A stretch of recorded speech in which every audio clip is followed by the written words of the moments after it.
सलीम के घर एक अजीबो हलचल मची हुई थी। इसके घर में खुशखबरी आने वाली थी। इसकी बीवी माँ बनने वाली थी। ये उनका पहला बच्चा था और दिलों में खुशी की लहर दौड़ रही थी। सलीम की माँ, जिसे मोहल्ले में सब अम्मा कहकर पुकारा करते थे, आज उनकी आंखों में भी उम्मीदें चमक रही थी। कुछ लम्हों के बाद घर में एक अजीब सी चीख सी गूंजी और सचमुच हिना ने एक बच्चे को जन्म दिया। जब अम्मा ने उसे जाकर देखा, उसकी सूरत देखकर उसके पैरों तले जमीन निकल गई। वो बच्चा ना पूरी तरह इंसान था और ना ही कोई आम जानवर। हिना बेहोशी की हालत में पड़ी हुई थी। अम्मा ने कांपते हुए हाथों से उस बच्चे को गोद में उठाया और खौफ के साथ उस बच्चे को सुलाने लगी। सलीम जब बच्चे के पास आया तो उसकी आंखें फटी की फटी रह गई कि या खुदा, ये क्या है। बच्चे के छोटे छोटे हाथ और शक्ल इंसानी है, लेकिन उसकी जिस्म जो सूखा हुआ। उसके पैरों का रूप कुछ ऐसा था जैसे सांप की मानंद हो। सलीम का दिमाग बेहाल हो गया। वो खौफ से पीछे हट गया और दीवार के साथ टेक लगाकर बैठ गया। हिना जब होश में आई तो उसकी नज़र बच्चे पर पड़ी तो वो उसकी आंखें भी फटी की फटी रह गई। फिर एक दिल दहला देने वाली चीख उसके होंठों से निकली, नहीं नहीं, ये क्या है, ऐसा कैसे हो सकता है। अम्मा ने घबराहट के साथ चादर में बच्चे को लपेटकर सलीम के हाथ में थमा दिया। ये अल्लाह की अमानत है, इसके पीछे कोई वजह होगी। और बाहर निकलते हुए वो फुसफुसाई, ऐसा मैंने कभी पहले नहीं देखा। सलीम ने दरवाजा बंद किया। हिना के पास बैठकर कहने लगा, किसी को कुछ मत बताना, ये हमारा इम्तिहान है, हमें सब्र रखना होगा। हिना की आंखों में कोई सब्र नहीं था, वहाँ सदमा और डर था। ये एक ऐसा सवाल था जो बार बार चीख कर जवाब मांग रहा था। ये हमारे साथ क्यों हुआ। सलीम ने उसके हाथ कस के थामे और उसको समझाने लगा। मोहल्ले में इसकी खबर आग की तरह फैल गई। सलीम को इस बात का अंदाजा नहीं था कि वो किस सफर पर चल पड़ा है। सलीम सोचने लगा कि हर मोड़ पर नए इम्तिहान मिलेंगे, हमें तौबा की ज़रूरत है, तौबा करनी चाहिए। या खुदाया, मुझे नहीं पता कि ये बच्चा हमारे घर क्यों आया है और इसके पीछे कौन सा राज है। सलीम अभी 24 वर्ष का था। घर की हालत नाजुक थी। माँ बीमार, बाप का इंतकाल हो चुका था और छोटे बहन भाइयों की जिम्मेदारी उसके कंधों पर थी। एक शाम ऐसा हुआ कि मोहल्ले का अमीर तरीन शख्स उसके पास आया।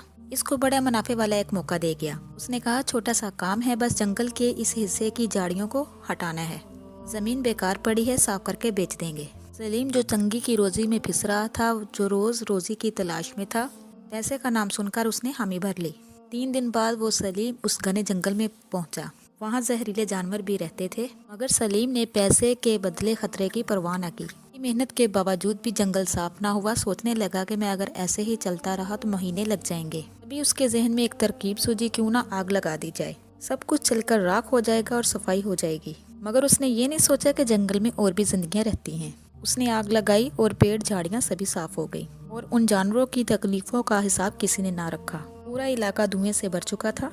पेड़ों पर बैठे हुए परिंदे तड़प कर नीचे गिर रहे थे। जमीन पर जानवर भागते फिर रहे थे, लेकिन कोई रास्ता नहीं। इस हफरा तफरी में जंगल में से एक सांप बाहर निकला। इसका आधा शरीर झुलस चुका था।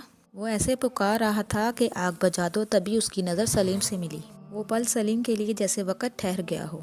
सलीम खौफ के मारे बिना पीछे देखे वहाँ से चला गया। 4 दिन बाद जंगल की तरफ चला तो उधर राख हो चुका था। सलीम ने मेहनत के साथ साथ जंगल को साफ किया और अपने हिस्से के पैसे लेकर वापस आ गया। सबसे पहले माँ का इलाज कराया और बाकी बचे पैसों से छोटा सा कारोबार शुरू कर लिया। दिन तो गुजर जाते, जब रात होती तो वो पसीने से भीग जाता और वही जंगल में आग लगा कर जो आया था वही जंगल उसकी आंखों में बार बार सामने आता। उसको सपना आता और फिर वो कहने लगा, खुदारा मुझे माफ़ कर दे, मैं तौबा करता हूँ। हो सकता है मुझे उनकी ही बद्दुआ लगी है जो मुझे ऐसा बेटा पैदा हुआ है। सलीम ने अपने बेटे को न किसी डॉक्टर न किसी मौलवी के पास लेकर गया, न दिखाया। बस यही बात बार बार अपनी बीवी को समझाता कि ये हमारा इम्तिहान है। ये सब्र अब इसकी रूह को खा रहा था। एक रात सलीम अपने बिस्तर से बड़बड़ा कर उठा, लेकिन रेहान बिस्तर पर नहीं था।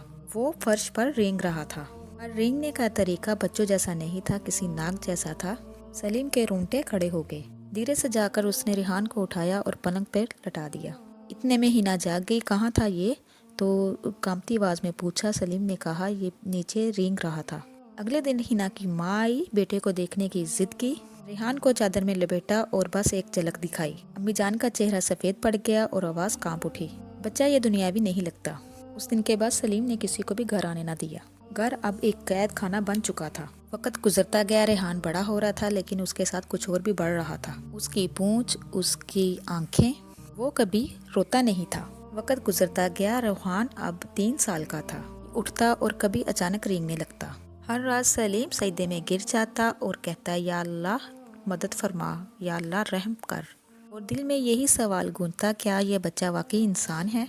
हिना खाना खिला रही थी रेहान को, अपने बेटे को। अचानक उसने दांत सारे घुसा दिए उसके बाजू में। हिना की चीख गूंज उठी।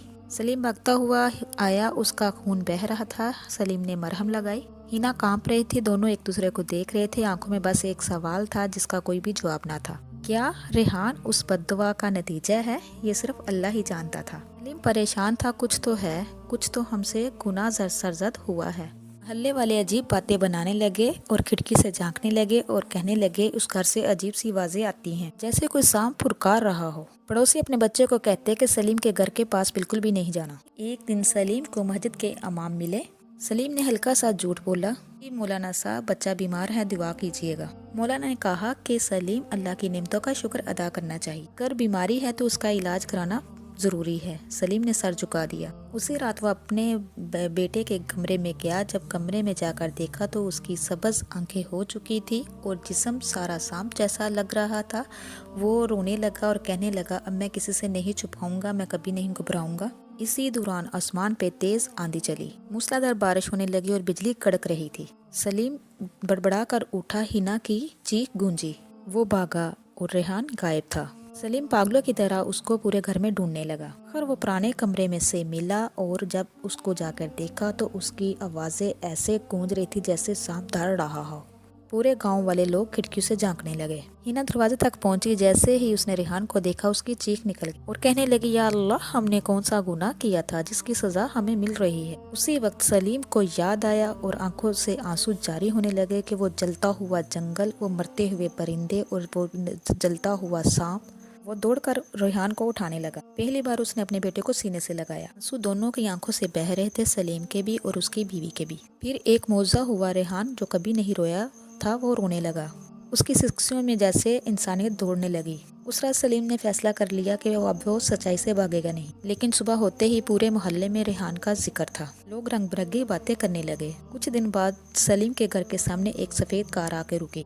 पुलिस वाले, एक अफसर ने दरवाजा खटखटाया। यहाँ आपके पास एक बच्चा है जो इंसान नहीं, हमें उसे रिसर्च सेंटर ले जाना होगा, उसकी जांच जरूरी है। सलीम के चेहरे का रंग उड़ गया और कहने लगा, वो मेरा बेटा है, आप उसे कैसे ले जा सकते हैं? अफसर ने गुस्से से कहा, हमें अपना काम करने दीजिए, ये बच्चा पूरे गाँव के लिए खतरा बन सकता है। अफसर जबरदस्ती उसके कमरे में, रेहान के कमरे में गया और उसने हाथ मिलाने की कोशिश की, लेकिन रेहान ने अपना पूरा पंजा उसके सीने में घुसा दिया।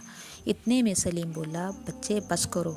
अफसर ने जल्दी से बेहोशी का इंजेक्शन तैयार किया और उसको लगा दिया। हिना ने अपने बच्चे को बाहों में कस लिया और उसकी चीखें पूरे मोहल्ले में गूंजने लगी, या अल्लाह, मेरे बच्चे को ठीक कर दे, मेरे बच्चे को बचा ले। फिर उसने स्टाफ वाले को इशारा किया कि बच्चों को ले जाएं।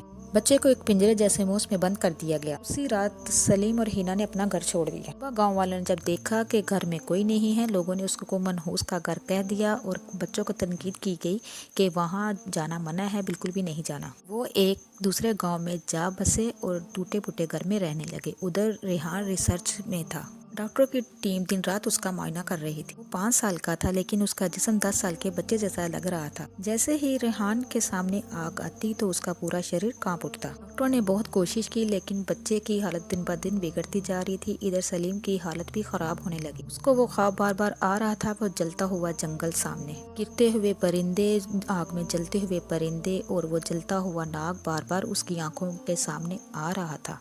सलीम सुबह सवेरे उठता, नमाज पढ़ता और सजदा रेज़ होकर कहता है, या रब, अगर बच्चा ये मेरे गुनाहों का कफारा है तो मैं इसे कबूल करता हूँ। या अल्लाह, तू तो बड़ा रहीम है, करीम है, तू बख्शने वाला है, मुझे माफ़ फरमा दे। सलीम अभी रो ही रहा था, सजदे में ही था कि इतने में ही सेंटर से फ़ोन आ गया, आपको यहाँ आना होगा। जब सलीम सेंटर पहुंचा तो वहाँ हफड़ा तफड़ी मची हुई थी। रेहान का जिस्म सारा औजारों से, तारों से भरा पड़ा था और ऐसा लग रहा था कि उसके जिस्म से रोशनी निकल रही है। डॉक्टर चिल्ला रहे थे, कुछ नया देखने को मिल रहा है। सलीम का दिल थम गया। वो दौड़कर रेहान के पास पहुंचा। रेहान, मेरे बेटे, मैं आपके पास हूँ, आपका बाप आपके पास है। अचानक वह रोशनी तेज हो गई, मशीनें बंद हो गई और एक पल के लिए सब कुछ थम गया। रेहान की आंखें धीरे से खुली, उसमें डर नहीं था। उसने धीमी आवाज में कहा, अब्बू। सलीम की सांसें जैसे रुक गई। वो नाग अब दर्द में नहीं है, सलीम चीख उठा। सलीम पूछने लगा, तुम उसको जानते हो? वो मरा नहीं था नाग अब्बू, वो बस इंतज़ार कर रहा था कि बस तुम अपनी गलती मान लो। अब ये आवाज़ इंसानी थी, उसका जो जिस्म था वो नरम मुलायम हो चुका था, इंसानी बन चुका था। डॉक्टरों की आंखें फटी की फटी रह गई। वो किसी मोजे को अपनी आंखों के सामने होता हुआ देख रहे थे। सलीम वहीं जमीन पर गिर गया, उसकी सिसकियों में राहत थी, तौबा थी, शुक्र था। या अल्लाह तू रहम करने वाला है, तूने मेरी तौबा कबूल कर ली। हिना कुछ देर बाद सेंटर पहुंची।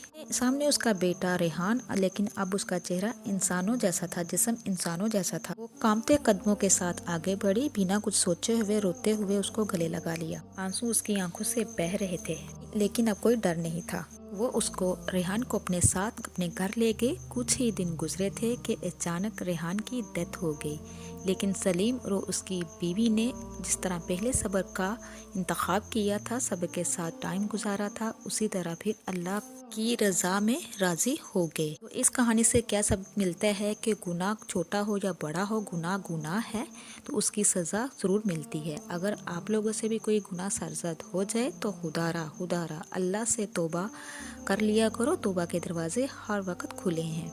किसी पर रहम करोगे तो तुम पर अल्लाह पाक रहम फरमाएगा, किसी को तंग करोगे तुम पर भी तंगी आएगी। तो मेरे प्यारे बहन भाइयों, अगर आप मज़ीद इस तरह की वीडियो देखना चाहते हैं, जो मेरे चैनल पे नए हैं, मेरे चैनल को सब्सक्राइब कीजिए, लाइक कीजिए, शेयर कीजिए, जल्दी से बेल आइकन को भी ऑन कर दीजिए। वो इसलिए कि मेरी हर नई आने वाली वीडियो आप तक मैसर हो सके। अब तक के लिए इतना ही। अल्लाह निगहबान।